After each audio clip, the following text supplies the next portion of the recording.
Historically, the US stock market has provided an average return of around 8% to 9% per year. But in recent decades, that average 8 to 9% yearly return has ticked up, and now the market has seen roughly 10% average returns per year. However, according to many of the largest financial institutions, they now expect stock market returns to slow down significantly in the next 10 years. Goldman Sachs recently gave an update on their market forecast, which is a lot more negative than what it previously was. In their global strategy paper, Goldman says that they estimate the S&P 500 will deliver an annualized nominal total return of just 3% in the next 10 years, 7th percentile since 1930, and roughly 1% on a real basis. Our forecast suggests equities will face stiff competition from other assets during the next decade. Our 3% annualized equity return forecast, combined with a current 10-year U.S. Treasury yield of 4% and 10-year break-even inflation of 2.2%, suggests the S&P 500 has roughly a 72% possibility of trailing bonds and a 33% likelihood of lagging inflation throughout 2034. Another large firm that came out with their own forecast was Vanguard. On July 23rd, they published their own updated forecast on their website, which says the following. Our expected returns of most U.S. sub-asset classes has fallen as of June 30th, 2025. Corporate fundamentals remain resilient in the face of tariff uncertainty, supported by the recent equity rally. Hopes for a Federal Reserve rate cut raises bond prices. The ongoing strength in equities reinforces Vanguard's case that bonds are attractive relative to U.S. stocks, which we anticipate will offer returns below their long-term historical averages over the next decade. The following are highlights of the changes in our 10-year annualized return forecasts relative to our previous set of forecasts. We now expect U.S. equities to return 3.3% to 5.3%, which is down 0.5 percentage points from their previous forecast. They also anticipate U.S. growth stocks returning 1.9% to 3.9%, down 0.6 percentage points from their previous estimate, and they also expect U.S. aggregate bonds to return 4% to 5%, down 0.2 percentage points. The U.S. equity market continues to trade well above the top end of its fair value range. Our estimate reflects our proprietary fair value measure, which considers current prices in relation to average inflation-adjusted corporate earnings over the past 10 years, as well as prevailing interest rates and inflation levels. Many other large companies have their own forecasts, and they're all much more negative when compared to typical stock market returns. Fidelity released a 20-year forecast in which they anticipate nominal returns being just 5.7% per year. Those are some pretty mediocre returns over the next 2 decades. Schwab anticipates returns being 6% per year in U.S. equities, which they lowered from their previous forecast. BlackRock appears to be the most optimistic when it comes to stock market projections, but they're still expecting much lower returns than what we typically see. They're claiming the average yearly return over the next decade is going to be 6.2%. So what are the main drivers behind all of these negative predictions? It looks like the 2 most common reasons appear to be tariffs and stock overvaluations. With President Trump imposing tariffs and making changes on a pretty frequent basis, it's resulted in all of these firms becoming much more pessimistic about the long-term future of stock market returns.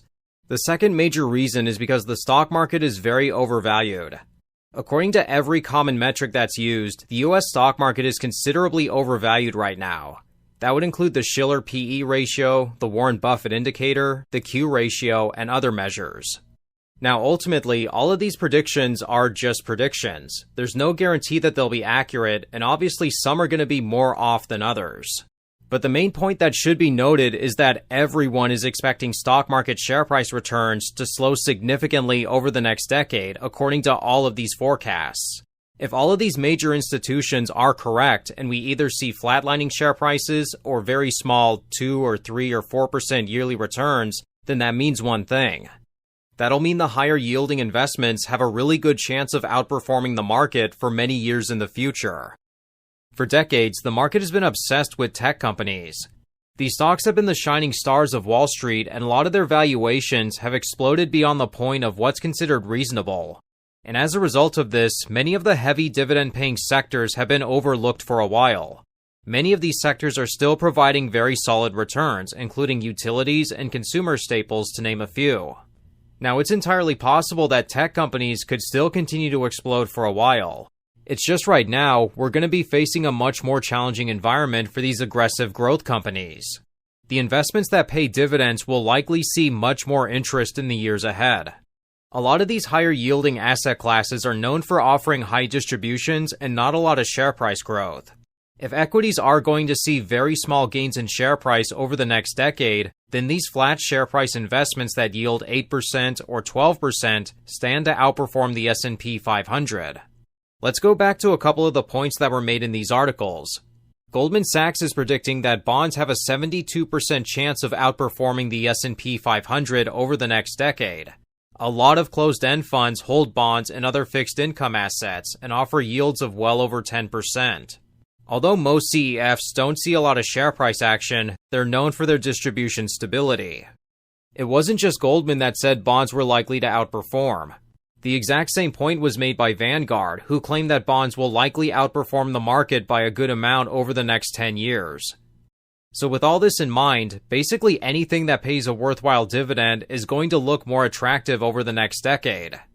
Even real estate investment trusts, while they do offer lower yields than the higher yielding asset classes, they will become more attractive as we see interest rate cuts.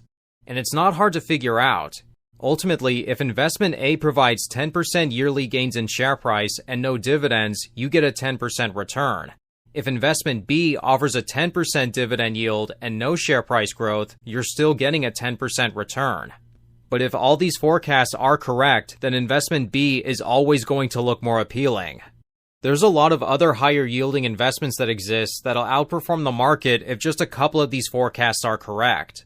Business development companies are another higher yielding investment that are known for prioritizing dividends over share price growth.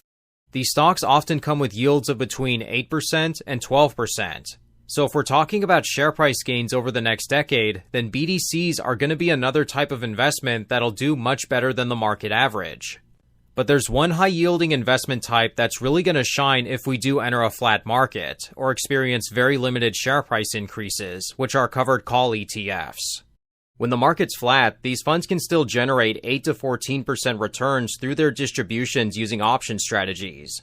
They do well in other conditions, including when the market is rising, but in the event of a slow rising market or if things are flat, then covered call funds are another option that can outperform the S&P. So that covers all the major forecasts on how these institutions think the market's going to do over the next 10 years. No matter how things go, if share prices move up, down, or sideways, dividend investors like us will always get our income. We don't need to focus on selling shares to fund our lifestyles. It's all about the income they pay us. Feel free to let me know your thoughts. Do you think the market is really going to see these really small returns they suggested over the next decade? Or do you think share prices are going to continue to rip up as they have for a while? Let me know your thoughts, but with that being said, that's going to wrap up today's video. Thanks again for watching. Please be sure to like this video and subscribe if you want more high-yielding investment content. Thanks again for watching, and I hope you all have a great day.